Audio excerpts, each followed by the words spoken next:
What do you think will happen if Muzan sent the entire Demon Moons to eliminate the Demon Slayer Corps? How will this intense battle happen between the Demon Slayer Corps and the Demon Moons? Well, sit still because we've done all the research for you, so you don't need to worry. Anyway, let's get to the story already. Muzan has had enough of the Ubayashiki family already, and is desperate to eliminate him along with his precious Demon Slayers somehow. The Upper Moons are all summoned and briefed about Muzan's thoughts on ending the Slayers once and for all. Everyone except Kokushibo is in acceptance, as he clearly understands that Muzan's desperation and the underestimated strength of the Demon Slayer Corps might be the end of their tyranny. However, he complies with his master's wishes anyway, like a good demon would, and prepares for battle. They locate the Ubayashiki estate just before a fated hashira meeting, and to their dismay, Kokushibo's predicted grim future has already become a reality. So, let's get the small fries out of the way. As soon as the demons would invade the estate, a lot of low-ranked demon slayers, especially the Mizunotos, would all be signed up for a mercy kill, and the lower demons too would be taken out by either some of the hashira or the other high-ranked demon slayers. So, the actual battle would be the one between the 9 hashiras and the 6 upper moons. Now, for all the people who've not watched the anime or read the manga, this might seem like a winning situation for the corpse. However, the truth could not be farther from reality here. Anyways, there would actually be a few Kino level slayers and a few Sugokus present to assist the hashiras, but they wouldn't really make a difference against the phenoms. So, back to the story. The demon slayers have suffered a huge setback but have killed all the lower moons. Therefore, we've got a flamboyant lineup of 6 moons who will be partaking in the lovely slaughterfest of the Demon Slayer Corps. First up, we've got the edgelord, Kokushibo, the creepily jovial character, Douma, the messed up backstory, Akaza, the pathological liar, Hantengu, the water fetish dude, Gyoko, the sister lover, Gyotaro, and the Uggo mistress, Daki, versus the blind buff dude, Gyomei, the polygamist, Tengen, the terrestrial Dory, Muichiro due to his memory, the mandatory over-sexualized female character,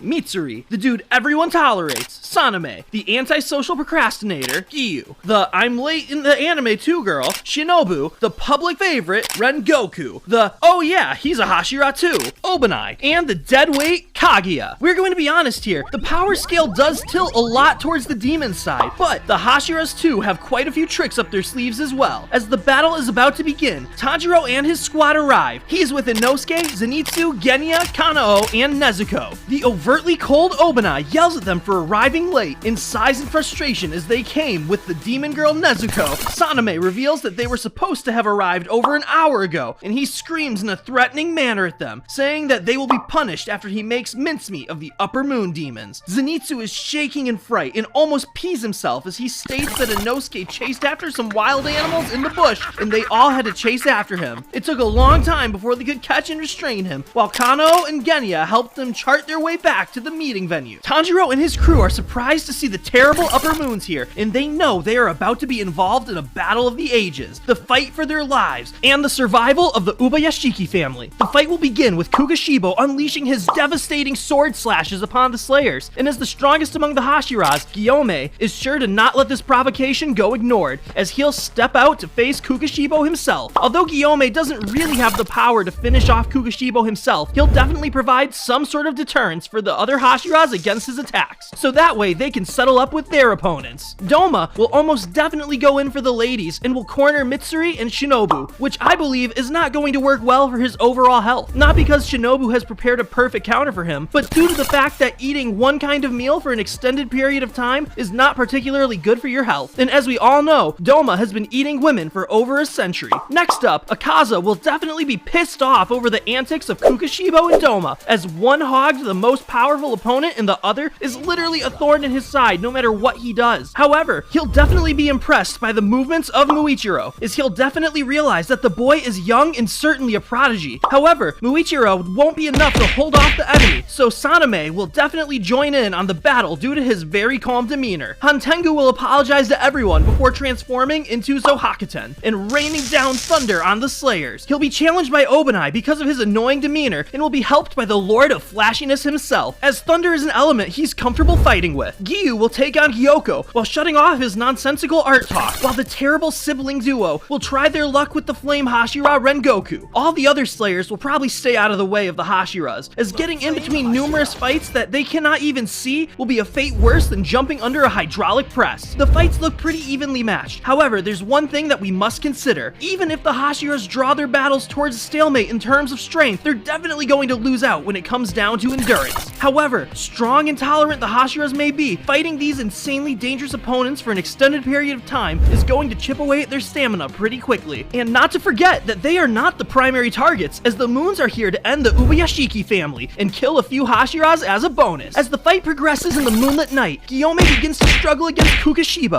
Genya assists him with flesh guns shooting at Kokushibo. However, the Upper Moon 1, who was formerly a demon slayer, is not moved. He flings the now weakened Gyomei across the room and rushes at Genya, tearing Saname's younger brother apart from limb to limb in a terrific manner. In a sneaky show of force while looking over the blood all over him, Kokushibo is decapitated by Gyomei, but this just leads to the Upper Moon 1 undergoing a new transformation. And in this form, he makes light work of Gyomei, impaling the stone hashira severely with his sword made of his own living flesh. Seeing Gyomei take his last breath, Muichiro leaves the battle against Akaza as he decides to try and save the stone hashira, but is too late as he gets himself involved in a battle with Kokushibo. The prodigy gets to work slicing part of Kokushibo in a wide array of attacks, ensuring that the demon doesn't have the time to regenerate. It's looking like Muichiro will achieve the unthinkable when Kokushibo lets out a loud demonic laughter. He praises the skill of Muichiro, saying that at this young age, Muichiro is certainly better than he was as a youngster. He transforms his body and restrains the young boy, giving him an option to become a demon like him too. However, Muichiro refuses and Kokushibo does not repeat himself. He makes a clean cut and the head of the demon slayer can be seen flying off into the open field. Kokushibo has taken out 2 hashiras and the fight is just beginning. There was something that happened before the fight, and it is subscribe now, or Muzan will eat up Nezuko. Just kidding, but hey, subscribe. So with Muichiro leaving the battle against Akaza, Shinobu will sacrifice herself, like in the original story, to give Mitsuri a chance at victory against Douma. However, Kokushibo won't allow any of that to happen. Rengoku, with his excellent strength and battle perception, will soon find out how to defeat Daki and Gyataro. He'll create an opening and slash both their heads using his 9th form. Rengoku will then move on to assist Gyu in his fight against Gyoko, and with 2 insanely powerful hashiras, his teleportation will falter, with him ending up under the sword of one of them. Meanwhile, Obanai will definitely be smart enough to guide Tengen to the real body of Hantengu. However, Zohakuten will kill Obanai mercilessly and go after Tengen to finish him off as well. Tengen will be assisted by Tanjiro and Nezuko. The flashy hashira will put his speed to use and decapitate the real Hantengu, making Zohakuten turn ashy. With Shinobu and Mitsuri now dead, Douma tells Kokushibo not to interfere in his battles anymore. The former upper rank 6, who is now the upper rank 2, spots Zenitsu and Inosuke running towards an intense battle where we can see lights clashing. He appears in their front, stopping their run. He begins to toy with them until Kanao arrives. From their discussion, he finds out that she has some form of relationship with Kanae. He believes that it is his destiny to eat her, and he wants to relish the dish. He refuses to kill Zenitsu and Inosuke yet. He keeps toying with them. He wants them to feel despair as they watch him eat Kanao. Saname arrives and helps the youngsters, leading the battle against Douma. Zenitsu finally activates his Demon Slayer mark in this battle, but he dies later on. Kanao also dies, and when Douma is finally defeated, only Saname and Inosuke are left standing. Inosuke is badly injured though, and he dies after some time. Rengoku,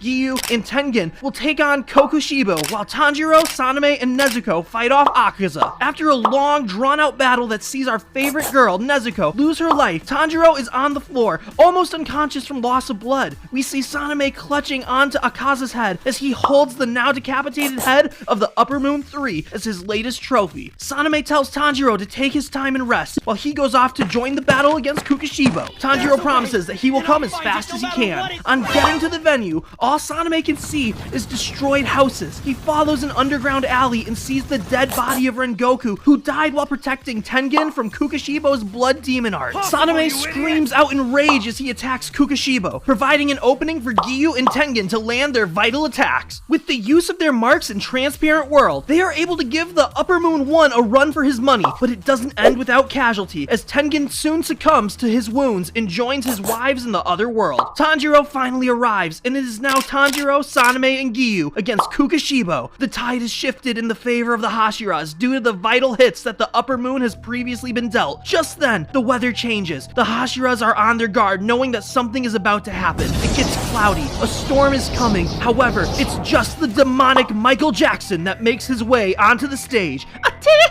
The Hashiras, seeing him, know that all hope is lost. However, Saname gives a rousing pep talk to his two colleagues. What do you think the Hashiras will do in this situation? Will they run away? Or will they stay and fight as the last line of defense for humanity against the demonic scourge that is about to sweep over all the lands? Your guess is as good as mine. Muzan tells Kokushibo to stand down. Tanjiro, Saname, and Giyu stand their ground, but they are no match for the Demon Lord, who makes light work of the already tired mere mortals, spits on their corpses, and proceeds to kill off the Ubuyashika family. What follows is a slaughter like no other. The Demon Slayer Corp is completely destroyed, and everyone with a hint of affiliation with them is hunted down and killed. Muzan continues to rule the land with the new set of demons he creates. However, Nezuko's death means that he would never be able to walk into the brightness of the sun. The Demon Lord won, but is now confined eternally to the darkness. Thank you for reaching the end. YouTube thinks this is the video you should watch next. Come on, check it out.